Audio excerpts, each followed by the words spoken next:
अब तीसरी बात सबसे मुख्य,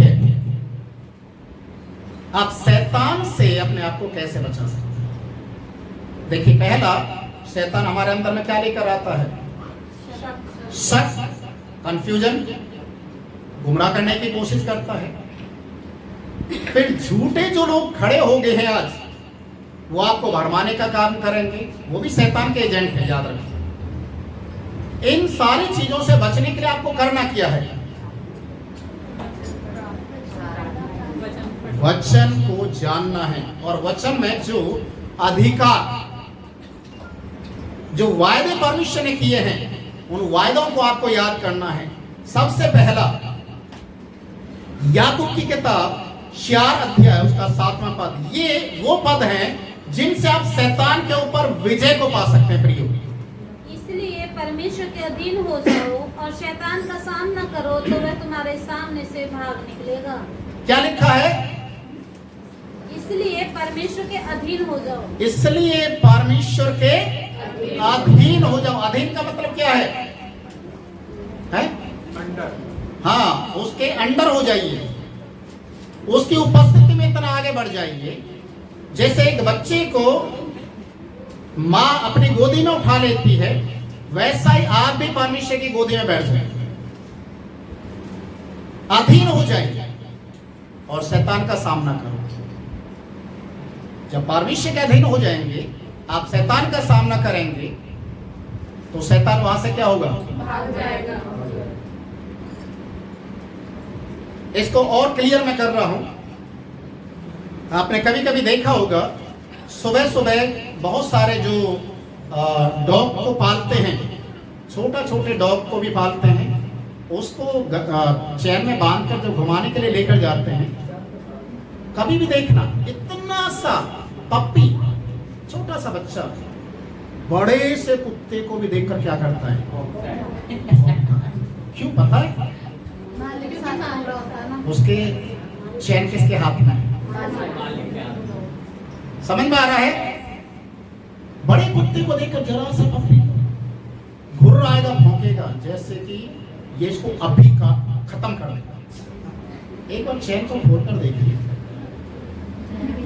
जाएगा कि पीछे को मारेगा। हालेलुया। अधीन का मतलब यही है प्रियो, आपका मालिक आपके साथ रहेगा तो आप शैतान का मुकाबला कर सकते हैं। Hallelujah, hallelujah. इसलिए परमेश्वर के वचन में लिखा है कि प्रभु के अधीन हो जाओ और शैतान का सामना करो, शैतान तुम्हारे सामने से भाग निकलेगा। पहला पत्रस 5 अध्याय उसका 9 पद, पहला पत्रस 5 उसका 9। विश्वास में दृढ़ होकर और यह जानकर उसका सामना करो कि तुम्हारे भाई जो संसार में है ऐसे ही दुख भोगते रहे हैं। हालेलुया। किस में दृढ़ होना है? विश्वास में। आप जितना मजबूत विश्वास में रहेंगे, उतना ही आप शैतान का मुकाबला कर पाएंगे। हालेलुया।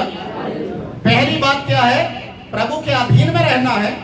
दूसरी बात क्या है? विश्वास में दृढ़ होना है, दृढ़ होना है। और तीसरी बात, दूसरा कुरिन्थियों 2 अध्याय उसका 11 पद, 2 Corinthians chapter 2 verse 11, 2 का 11। दाव न चले, इसलिए शैतान का तुम पर दाव ना चले, क्योंकि हम उसकी युक्तियों से अनजान नहीं। आपको शैतान की युक्तियों को जानना जरूरी है। वो कितना चालाक है, किस तरीके से वो आपको भ्रम में डाल सकता है, किस तरीके से कंफ्यूजन में डाल सकता है। आपको वचन का ज्ञान होना चाहिए। शैतान बहुत चालाक है, उसकी युक्तियों को आपको समझना है। हालेलुया। ये तीसरी बात है। शैतान से लड़ने के लिए, उस पर विजय पाने के लिए तीसरा शब्द है कि आप शैतान की युक्तियों को समझना है। जितना वो चालाक है, उससे ज्यादा आपको चालाक बनना पड़ेगा, तभी आप उसके ऊपर विजय को पा सकते हैं। चौथी बात,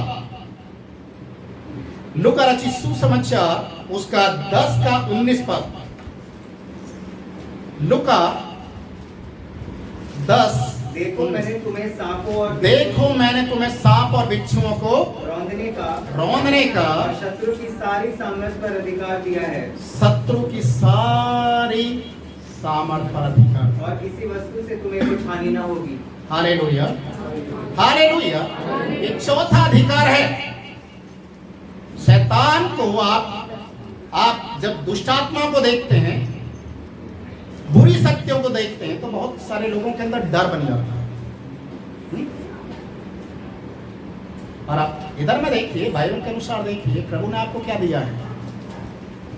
क्या दिया है? अधिकार।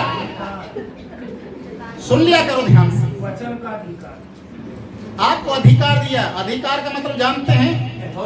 अथॉरिटी। वाह। जैसे किसी डॉक्टर को जब उसका डिग्री दिया जाता है तो उसको एक अधिकार मिलता है। पुलिस वाले को भी जो शपथ ग्रहण होता है तो अधिकार मिलता है। तुझे अधिकार दिया गया है। वकील, जितने भी बड़े लोग हैं, अधिकार दिया जाता है। अब आप इस अधिकार को इस्तेमाल कर सकते हैं। और आपने जिस दिन यीशु को प्रभु करके स्वीकार कर लिया, पाप की क्षमा पा ली, उस दिन परमेश्वर भी आपको क्या करता है? अधिकार। क्या अधिकार? सांप और बिच्छू को रौंदने का और शत्रु की सारी ताकत पर। कितनी बड़ी बात है। हालेलुया। आप ऐसी चीजों से छुटकारा पाने के लिए आप बड़े बड़े पादरियों के पास जाते हैं, हजारों रुपए खर्चा करते हैं, 25,000 50,000, फिर भी कोई फर्क नहीं पड़ रहा। क्या अधिकार पैसों से मिलता है? छुटकारा पैसों से मिलता है? नहीं, छुटकारा विश्वास से मिलता है, यीशु के नाम में मिलता है। और हर एक व्यक्ति को अधिकार दिया है। आप खड़े तो हो जाइए। रोमियो की किताब उसका 16 अध्याय उसका 20 पद भी हम पढ़ देंगे। रोमियो 16 का 20।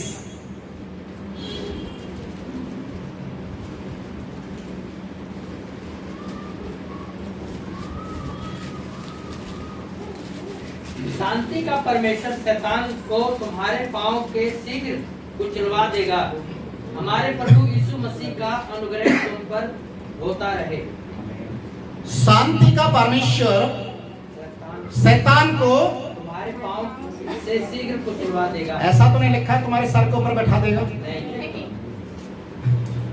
फिर शैतान को क्यों सर के ऊपर बैठा क्या? मेरे सर में बहुत दर्द रहता है, बहुत दर्द रहता है, क्यों बैठा रखा है? मेरे पेट में दर्द बना हुआ है, क्यों बैठा रखा है? आज मैं आप लोगों से पूछ रहा हूं, ये दर्द, ये हेडक क्या प्रभु ने आपको दे रखा है? किसने दे रखा है? तो प्रभु आपको क्या कह रहा है? क्या अधिकार दिया है और क्या करने के लिए परमेश्वर जा रहा है? तुम्हारे सर से, तुम्हारे पेट से उसको निकालकर तुम्हारे पैर के नीचे रखना। Hallelujah, hallelujah. आप कभी बोलकर तो देखिए। मैं आपको बोल रहा हूं, आपका दर्द, आपका किडनी के अंदर स्टोन बनकर घुस गया है।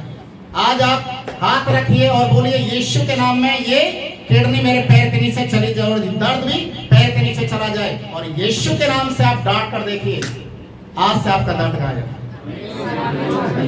Hallelujah, hallelujah. क्योंकि परमेश्वर ने अधिकार आपको दिया है।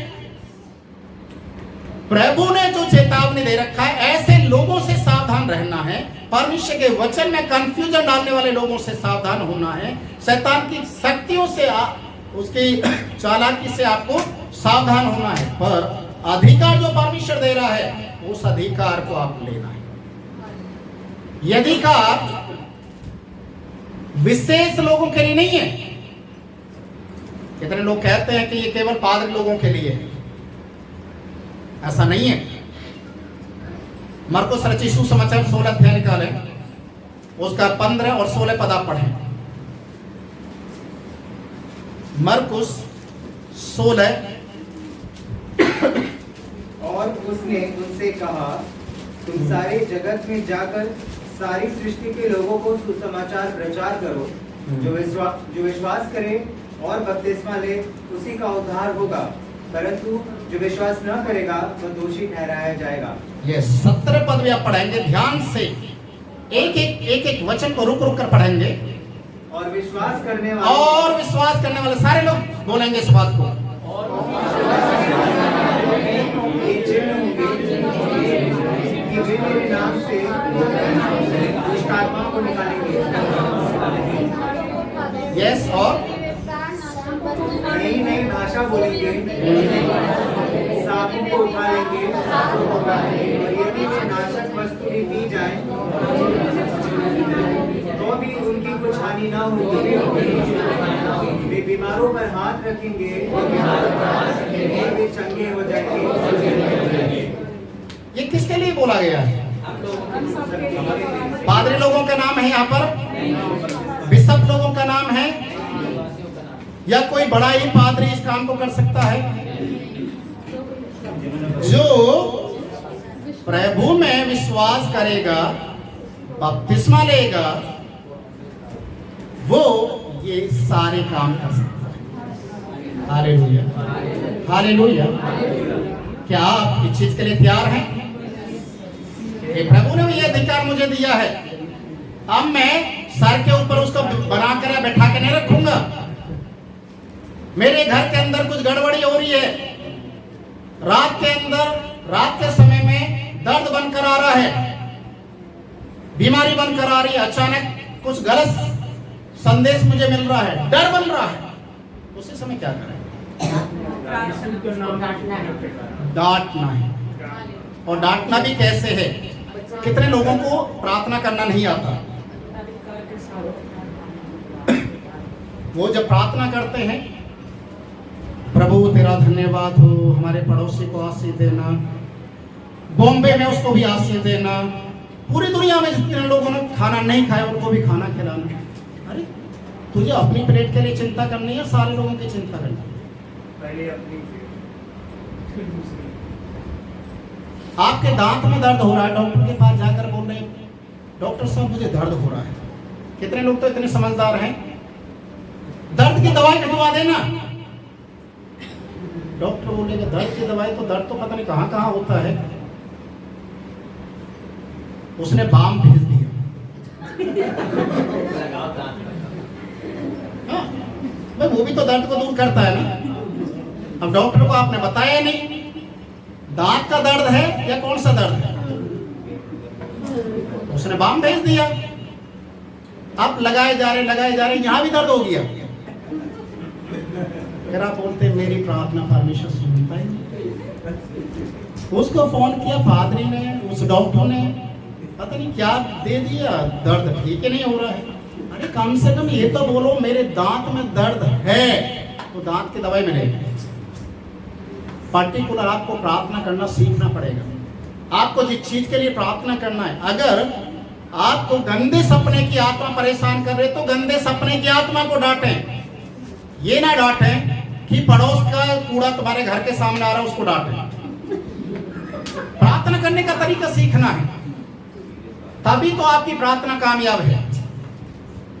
नहीं तो आप जैसे होते हुए आ रहा है वैसे ही होगा। एक बार एक माता जी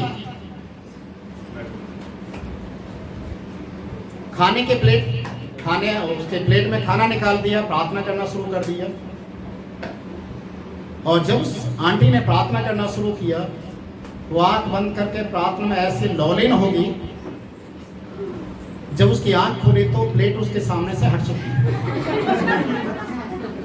हाँ, बगल में कुत्ता खा रहा था उसको।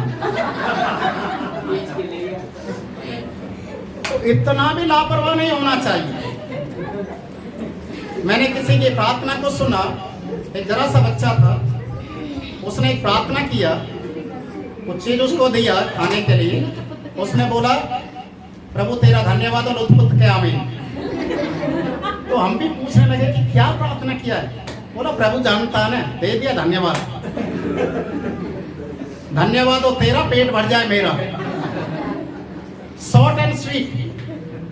तो जिस चीज के लिए आप प्रार्थना कर रहे हो वो आपको समझ में तो आना चाहिए कि आप क्या प्रार्थना कर रहे ऐसे तो आप डॉक्टर के पास चक्कर लगाते रहेंगे, आपकी बीमारी ठीक नहीं होने वाली। आपको वचन का ज्ञान आपको लेना बहुत जरूरी है। हालेलुया। जब आप वचन में दृढ़ हो जाएंगे, वचन की सामर्थ्य से भर जाएंगे, शैतान आपसे 2 किलोमीटर दूर रहेगा। हालेलुया। वो आपके नजदीक नहीं आएगा, क्योंकि उसको मालूम है नजदीक आएगा तो मुंह की खाकर भागेगा। इसलिए वचन का ज्ञान और प्रभु की सामर्थ आपकी अगुवाई करेगी, आपको इस योग्य बनाएगी कि आप शैतान का मुकाबला कर सकें। हालेलुया। आइए सभी अपनी आंखों को बंद करें, हम प्रार्थना करें।